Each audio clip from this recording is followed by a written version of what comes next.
Stand up காமெடின்றீங்க, ஆனால் சிரிப்பே வரமாட்டேங்குது.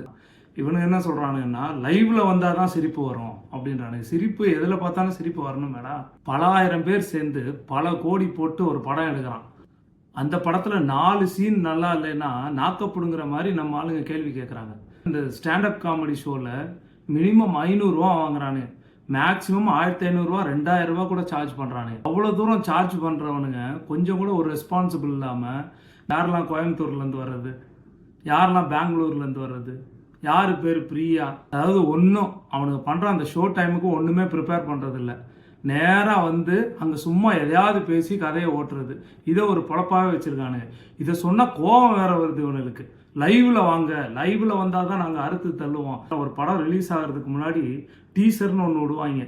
அதாவது நல்ல சீன்ஸ் எல்லாம் அந்த படத்தை பார்க்குறதுக்கு டெம்ட் ஆகிற மாதிரி சீன்ஸை கட் பண்ணி டீசர்னு விடுவானுங்க. அப்போ அந்த படத்தை போய் நம்ம பார்ப்போம்.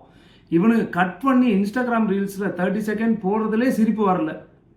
இவனுக்கு என்ன அங்கே அறுத்து தள்ளுறானுங்கன்னு ஒன்றும் புரியல.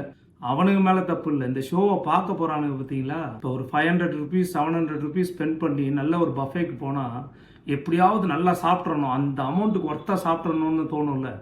அந்த மாதிரி இந்த ஷோவுக்கு போகிறவனுங்க நினச்சிட்டு போவானுங்க போல், 500 ருபீஸ் கொடுத்து போகிறோம், 1500 ருபீஸ் கொடுத்து போகிறோம், இன்றைக்கி சும்மாவே சிரிக்கணும் அப்படின்னு போவானுங்க போல தெரியுது.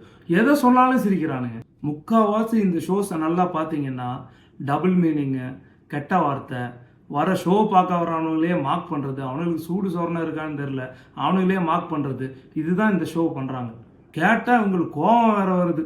இங்கே வந்து நின்று ஸ்டேஜில் நின்று பண்ணி பாருங்க, அப்போ தான் தெரியும்னு. உனக்கு பண்ண தெரியலன்னா விட்டுருப்பா, பண்ணுறவங்க பண்ணட்டும். நிறைய பேர் நல்லா பண்ணுறவங்க பண்ணிட்டு தானே இருக்காங்க. நல்ல கண்டென்ட்டை ஆதரிங்க மக்களே. இந்த மாதிரி கண்டென்ட்லாம் தட்டி விட்டுருங்க, இவனுங்களெல்லாம் வளர்த்து விடாதீங்க.